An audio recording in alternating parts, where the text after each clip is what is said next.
Miss Buencamino. A low raspy voice jolted Arlena out of her daze. Umikot siya para makita ang matangkad na babaeng may puting buhok na sa bungad ng noo nito. Ang tingin nito ay may buong kuryosidad sa kanya.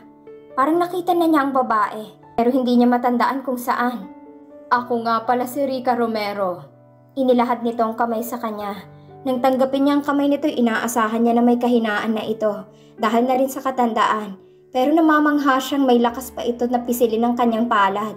It's a pleasure to meet you. Sabi niya saka bahagyang yumuko bilang pagrespeto sa matanda. Sumunod ka sa akin. Tinalikuran siya nito at naglalakad patungo sa interview room sa mismo ring palapag. Siya naman ay sumunod sa matanda at hindi na tinanong kung sino magiging boss niya. Umaasa kasi siya na hindi si Brent. At alam niyang imposible na ang lalaking magiging amo niya. Nang pumasok sila roon ay bumungad sa kanyang isang malawak na silid na may malapad na mesa at ilang upuan.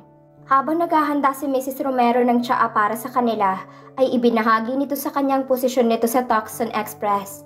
Mrs. Romero are in charge of the administration office. All the secretaries, personal assistants, and office support personnel reported to her. She made the hiring and firing decisions. So? Panimula ni Mrs. Romero nang ilapag nito ang tsaa sa mesa. Why do you want to work for Tucson Express? You don't have much experience in office support. I work in Imperial Industrial in Spain. Aniya. Gusto niyang sabihin na hindi siya nag-apply sa Tucson. Pero dahil desperado siya sa trabaho ay hindi na niya iyon binanggit pa. Bagkus ay naging prangka siya. Oo, at wala siyang gaanong experience sa trabaho. Dahil hindi naman mabibigat ang ibinibigay sa kanya ng kuya niya. Dahil nagdadalang tao siya noon. At hindi rin yun ang trabaho na gusto niya. But she was a quick learner and would work twice as hard as her peers because this job was her lifeline. How so? Well, Arlena began as she pushed her glasses, a clear sign she's nervous as fuck. I am a single parent and recently bought a house. I need a permanent job to support my twins. How old is your twins? 2 years and a month. Tumango ang matanda. I'll be honest with you, you don't have a lot of experience, and the role is extremely demanding. I am not afraid of hard work. Mabilis niyang sambit. Hindi yun ang ikinababahala ko. Anito. It's the executive you'll be working closely with. He's demanding, sometimes unreasonable. Your life has to revolve around him. Kapag tumawag siya, hindi ka pwedeng magtanong. Kailangan mo magpakita. Hindi mo pwedeng hatiin ang oras mo sa trabaho, mga kaibigan at kung ano-ano pa. You have to sleep, eat, and breathe the job.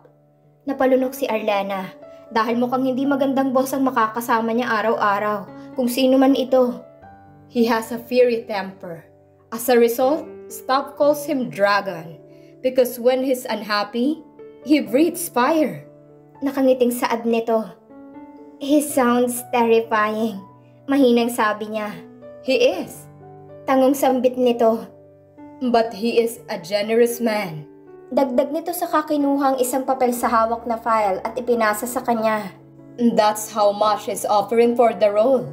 Habang nakatingin si Arlena sa papel at sa ilang numero na nakasulat roon, ay kulang na lang ay malaglag ang kanyang mga mata dahil sa laki ng pagluwa niya. 100,000 would be enough to pay her bills, diapers, milks, and groceries. At ang sobra roon ay ipapasok niya sa bank account ng mga anak niya. I don't know what to say. Halos bulong na niya. Don't thank me yet. Wika ni Mrs. Romero. Dahil inexperienced ka, ay kailangan mong matutunan ang lahat ng kailangang matutunan.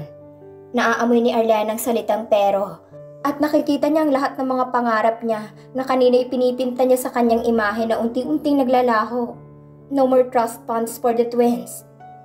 There'll be 2 of you, paliwanag ni Mrs. Romero. So the offer will be split. May isa na namang papel na inilabas ito at ipinasa sa kanya.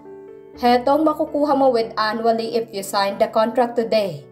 Tumingin si Arlena sa papel at pilipilit na huwag ngumiti sa numerong nakasulat roon. Half wasn't bad. It was still a lot, considering she wasn't expecting such a generous offer.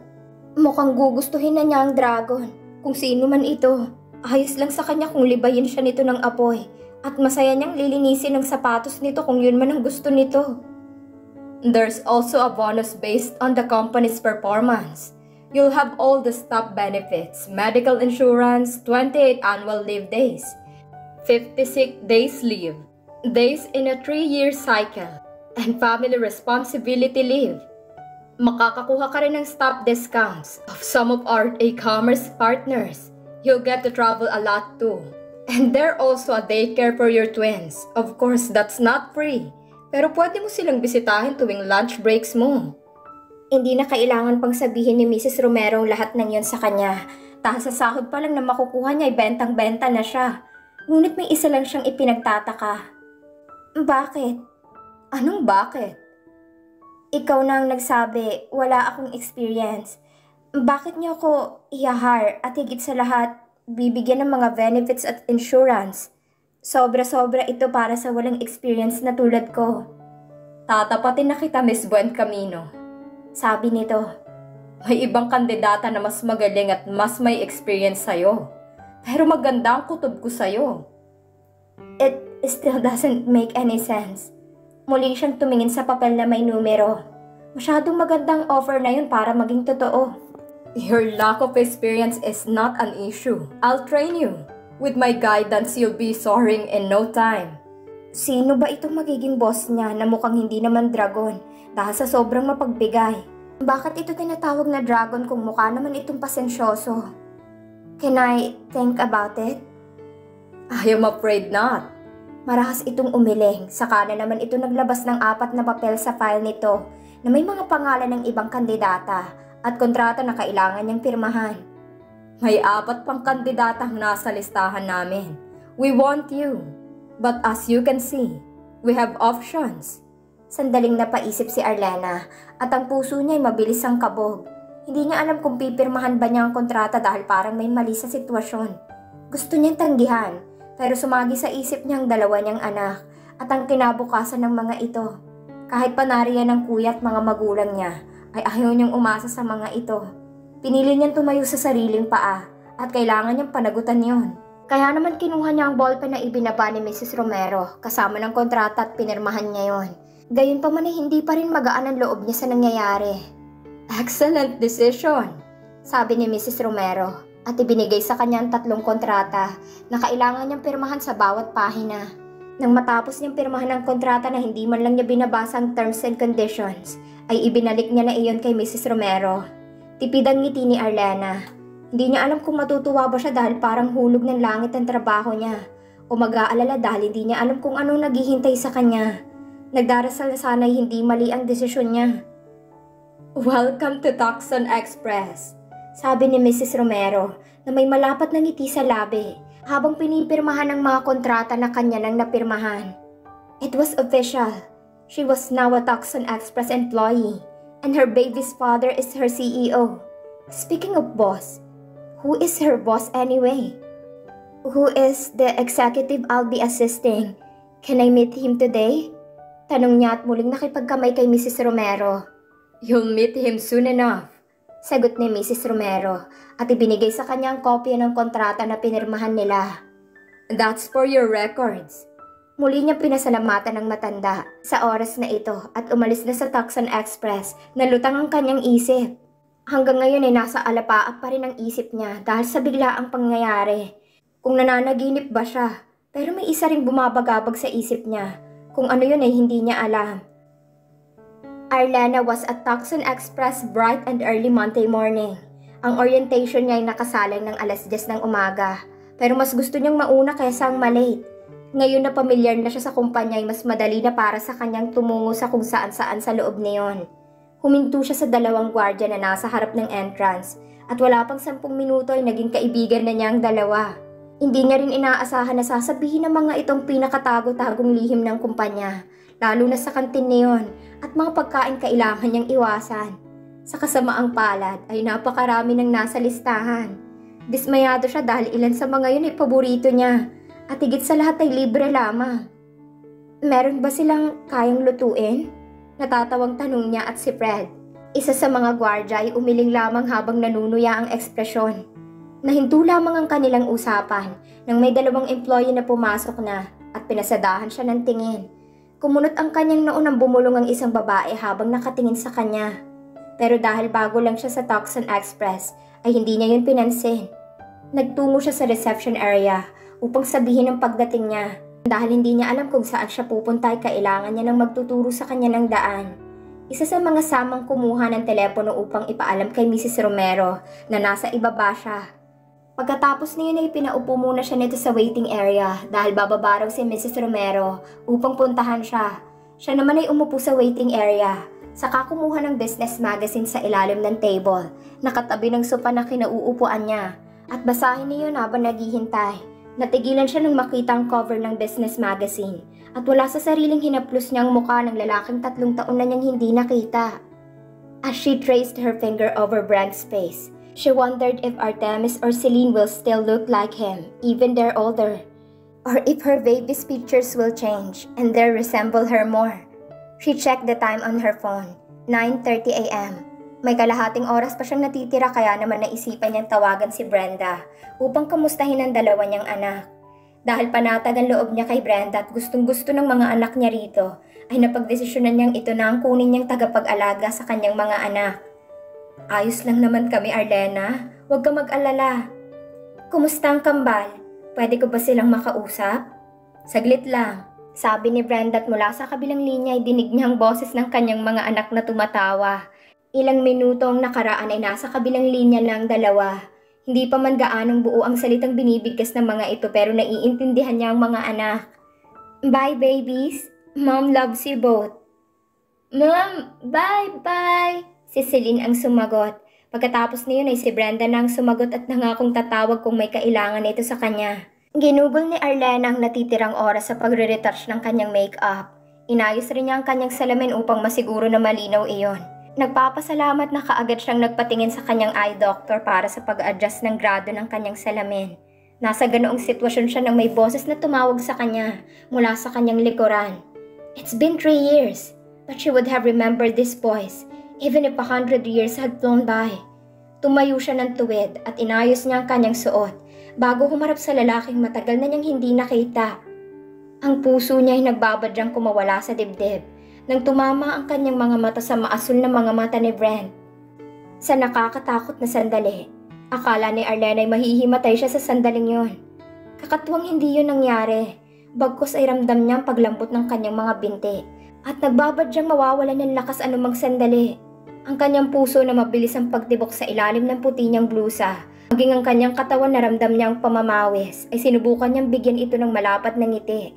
She did not expect to see him on the first day of her work. She didn't even want to see him at all. This man has a family now, and her and the twins' existence are threat to his happy family. Hi, she said breathlessly. Wala sa sariling inayos niya ang kanyang buhok at nagdarasal na hindi magulong make-up niya sa una nilang pagkikita. Ngunit si Brent ay walang emosyong nakatitig lang sa kanya at mukhang hindi siya nito nakikilala, dahilan para makahinga siya ng maluwag. You must be the new assistant. Sabi nito na hindi man lang niya mabasahan ng emosyon ng boses. Dapat ay masaya siya na hindi siya nito maalala, pero meron sa puso niya na nalulungkot. Sa 3 taon, ang tanging nasa puso at isip lamang niya ay si Brent. Paano nga ba niya makakalimutan ng lalaki? Gayong meron siyang maliliit na supling na kamukhang kamukha nito, pero mukhang nakalimutan siya nito. Sa nakakabaliw na minuto o 2 na sinusubukan niyang iproseso ang lahat. Hindi niya alam kung matatawa ba siya o maiiyak at hindi rin niya maiwasang sisihin ng kaibigang si Denise na siyang nagbanta sa kanya sa kung ano ang mangyayari kung sakali mang makakaharap niya si Brent.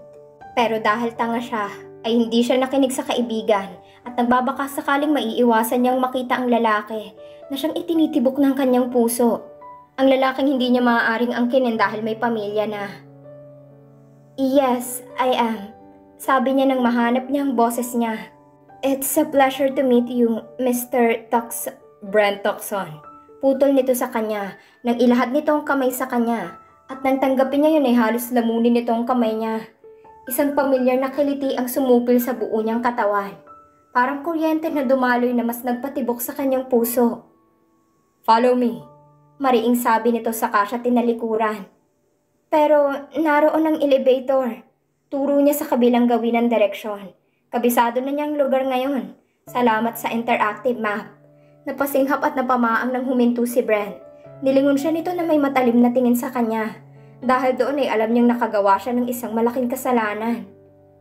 Sorry, magsasalita pa sana siya pero hindi na niya nagawa. Nang tapalan siya nito ng napakalamig na tingin. Kinagat niya ang kanyang dila at mahigpit na humawak sa manipis na strap ng kanyang bag na parang doon nakasalalay ang kanyang buhay. I don't have the whole day, Miss Buencamino. Yes, Mr. Tucson.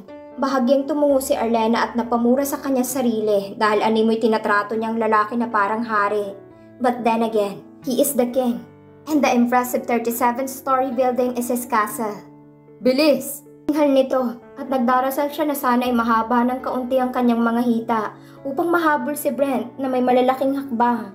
Sa kabilang dako ng gusali na animoy hindi pwede sa ibang tao ay mas tahimik. Sa dulo na yun ay may nag-iisang elevator na may kakaibang dating kumpara sa elevator na malapit sa reception. Bumukas yun at ilang segundo ang lumipas ay nakaramdam si Arlena ng kuryente sa katawan nang dumantay ang palad ni Brent sa kanyang likuran upang maingat na itulak siya papasok sa elevator. How was she aware of him? And he remained passively cool? Siguro ay wala itong maalala, aniya sa isip. At naiisip sa pagtatantong siya ay isa lamang sa ikinama nito noon. Isa sa libu-libong babae na ikinama nito sa taon na yon. Ilan nga bang naikama nito pagkatapos ng mainit nilang pag-iisa? Miss Buencamino. Napabalik si Arlena sa kanyang wisyo at pumikit-pikit bago nag-angat ng tingin kay Brent. Sorry sir, may sinasabi kayo? Pinamulahan siya at kaagad na nagbaba ng tingin sa kanyang mga paa. Umaasang hindi nito napansin ang pamumula ng kanyang mga pisngi. Gusto kong malaman kung nasisiyahan ka ba. Saan ho? Napalunok si Arlena sa sobrang kaba. Ang kanyang utak ay dinadala siya sa iba't ibang senaryo at nalilito sa kung anong ibig nitong sabihin. Tinutukoy ba nito ang gabi ng kanilang pag-iisa? Naaalala ba nitong nakakahugot hiningang oras na pinagsaluhan nila sa bawat isa? Nag-angat muli siya ng tingin sa lalaki at iyon na atang pinakamalaking pagkakamali na nagawa niya. At nanalangin na hindi niya nakita ang multo ng ngisi na dumantay sa mga labi ng lalaki. Playing with the interactive map, of course.